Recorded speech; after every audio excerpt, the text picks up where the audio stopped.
Ito pala yung ating unang-unang gala ngayong taong 2026. May daan pa kaya dito? Hi mga master, welcome back to my channel. This is Master Gala. For today, ngayong araw ay pupuntahan natin ng isang kakaibang lugar sa Davao City. Naliblib pero napakaganda. Pero sa kabila nito ay kinatatakutan. At ngayon ay wala muna tayong mga gala sa sementeryo o mga abandonadong lugar dahil ipapasyal ko kayo't igagala sa ating unexpected motovlog ngayong araw. May papremyo ako. Doon, maraming magagandang mga engkanto. Magagandang engkanto? Naniniwala ka ba sa mga aswang? May mga nang-aasar sa'yo, may mga makukulit, inaano ka, binubuli ka. Paano mo hinahandle? Anong ginagawa mo? Isa din sa maipagbabalik ng Davao City ang kanilang napakalinis na ilog na pwede mong inumin at mapaliguan. Samahan niyo ako sa ating motovlogging for today's gala.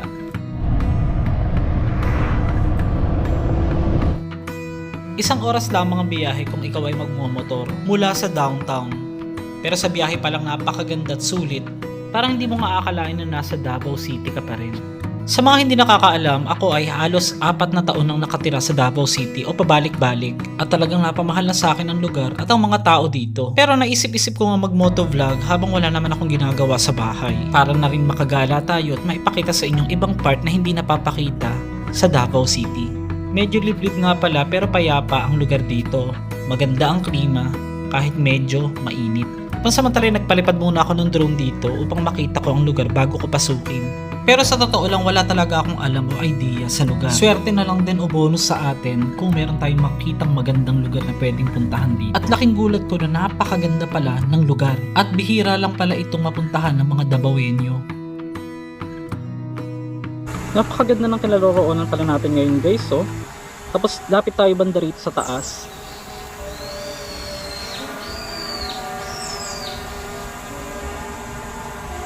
Tapos mapapansin nyo may mga kabahayan dyan guys, oh. Tapos parang may resort pa, oh. Ay, may swimming pool, ang taray. Swimming pool sa gitna ng kabundukan, no. Oh.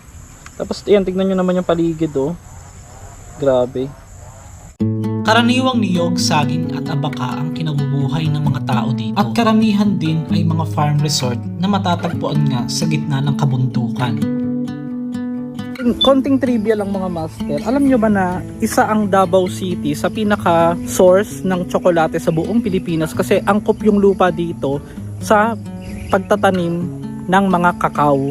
Oo. So sa mga hindi nakakaalam, ito yung pinaka kakao. Oo, yan yung ginagawang tsokolate mga master. Oo. Yan. So binabalot nila yan para maging safe sa mga insekto. Kasi pag nabulok yan, alam mo na. May daan pa kaya dito? So may nakita akong ilog dito. Diretsuhin lang natin. Parang napakagandang puntahan. So unexpected lahat ng ating content ngayong araw. Kaya lang parang wala nang daan dito. Tignan nyo. Pinutol, dalawang kalsada siya na magkahiwalay.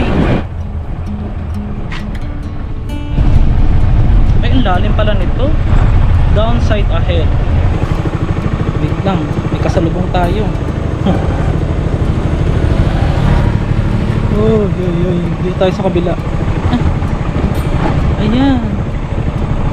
Pag pupunta ka pala dito, dapat yung pambundok talagang motor yung dadalin mo dahil pababa ang daan. Oh my gosh, ang ganda dito. Ay, ang ganda. Iba talaga pag nakita mo lang sa drone tapos pupuntahan mo. Hala, ang linis ng tubig. Ang ganda. Oh my gosh. Dito pa lang ang ganda ng tubig. Baba tayo saglit. Tignan natin. Oh, ang linis. Nagulat ako na isa pala itong irigasyon o kanal na napakalinis. Oh my God, ang ganda ko. Sa pagitan ng Kalinan at ng Malagos matatagpuan ang lugar. Ang ilog na ito ay nagkokonekta sa Bukidnon. Kaya hindi nakatakataka na ang tubig ay maiinom sa sobrang linis dahil ang tubig na nagmumula sa bundok ay yung siya ring pinanggagalingan ng tubig na maiinom papuntang Davao City. Ganda guys. Parang dead end na siya guys eh. Anong meron dito?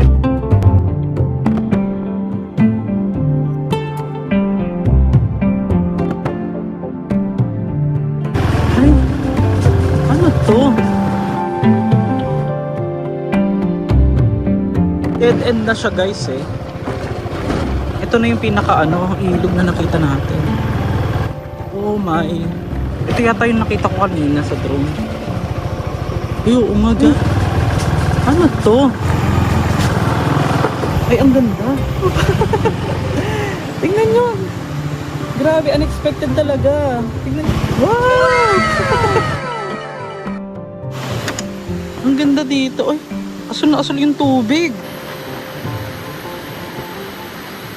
Sabihin mo na naman dyan, edited lang yung Master Gala. Tonta, hindi yan edited. Hindi ako mahilig mag-edit. Although ako yung nag-edit ng content ko, pero hindi ako mahilig mag-edit talaga. So, pinakabitan natin ng ilaw itong si Master Black o si Black. Dahil, syempre, alam niyo naman, magmo-motovlogging na tayo. Subukan natin akyatin itong pinaka, ang meron dito. Iniwan ko pa yun. Walang tao. Ay, oo nga, irigasyon siya. Pero palang ganito sa Davao.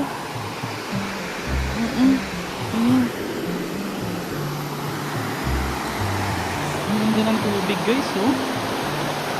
So magpapalipad tayo ng drone. Parang gusto ko tuloy maligo. Dala ko yung tumbler ko. Ang gagawin ko, dito na ako kukuha ng tubig. At then nauuhaw na ako.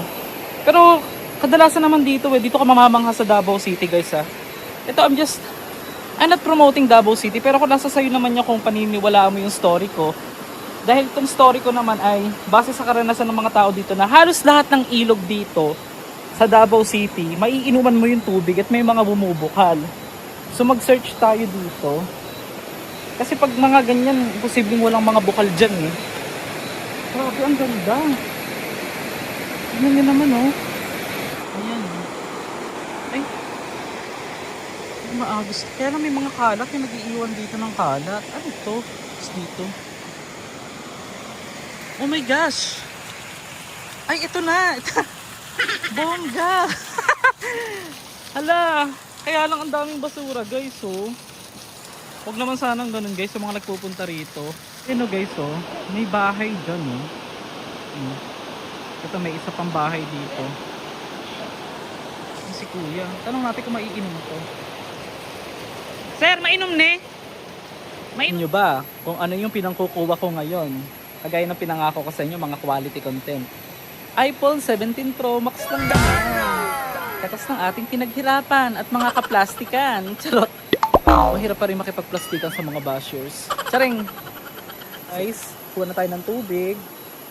Fresh from the ilog. Bongga.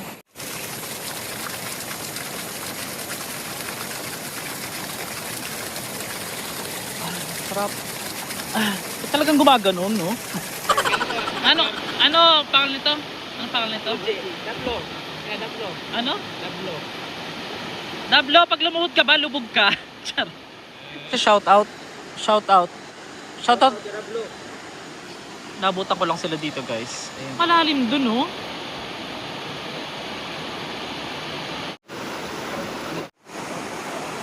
Naniniwala ka ba sa mga aswang? Oo! Anong klaseng aswang yung pinaniniwalaan mo? Chokoy.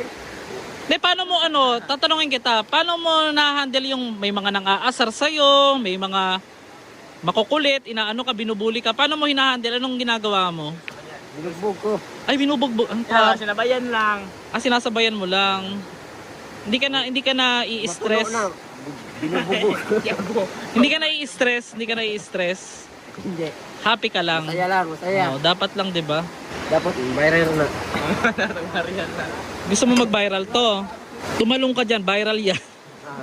Pag may nagbubuli sa kanya, paano nyo paano nyo pinagtatanggol yung kaibigan nyo? Sa kalagayan niya. Ang kaibigan na binubuli ka, ibig sabihin nun, love ka nun. Yes, sir. Pagkakaibigan, puro mga magagandang salita lang, plastic yun. Ilan yung followers ka sa Facebook? 890,000 ha? 5,000? Hindi, 890k, diba? Ngayon ka lang nakakita na ng? Camera ng iPhone. Hindi naman to iPhone. Ba't parang, ano bang iniisip mo? Ba't ang lalim lang iniisip mo? Walang pera. Walang pera. Po, hindi Lalakad pa kami uwi. maglalakad kayo? Sir. Good luck. Ano ka rin? Sayang, motor lang dala ko, hindi ko dala yung sasakyan eh. Flat. Yung puno ka, anong puno ka? Balete. Dali, may papremyo ako. Magbigay ako ng papremyo. Balete, bakit?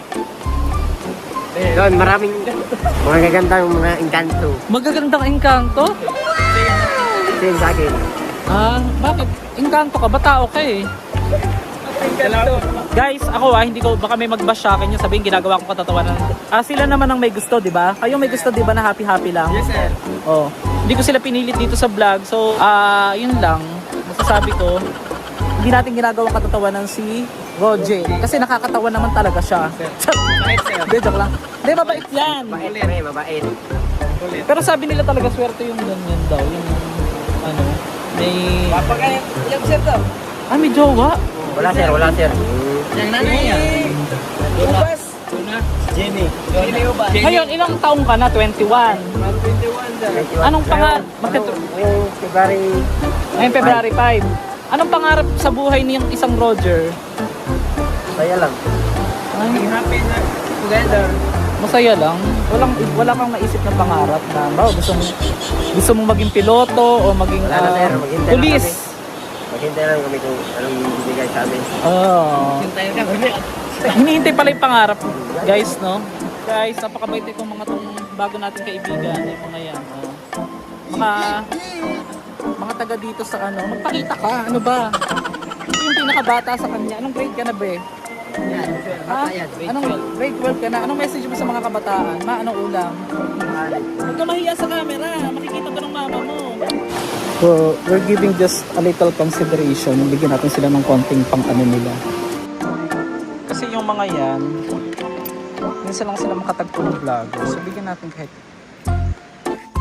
Baka may dyan, ahas. Mahirap yan. Takot din pala kayo eh. Taga dito kayo, di ba? Hindi, sir. Ayun kami dito, sir. Ba't alam nyo may kuweba dito? Ay, oo nga. Ay, oo, hinukay.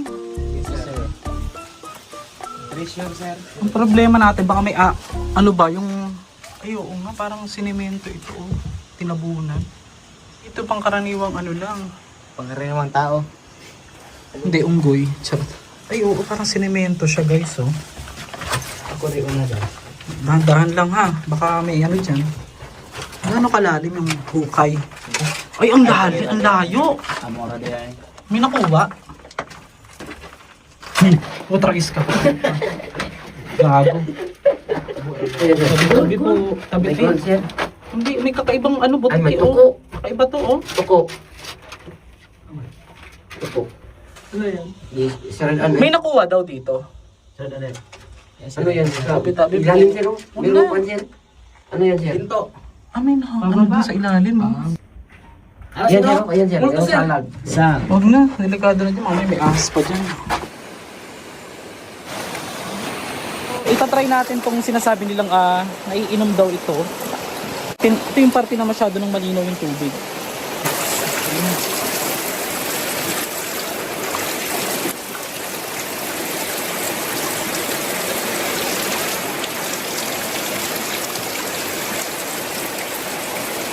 Hindi ako sure.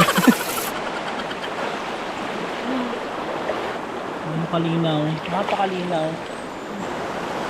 Amazon ng Mindanao. Dito lang pwede na maligo oh.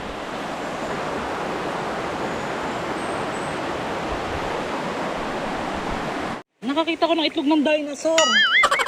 Hala, avatar. Itlog mo, dinosaur.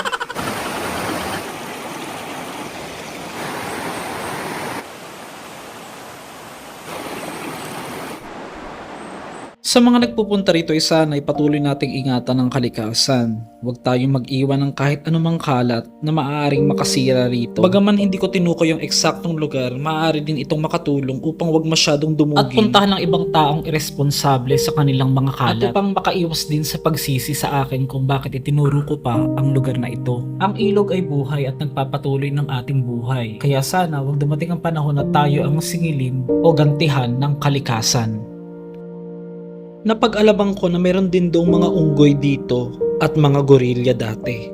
Pero dahil sa kapabayaan ng ilan, hindi na nakita ang mga ito dito.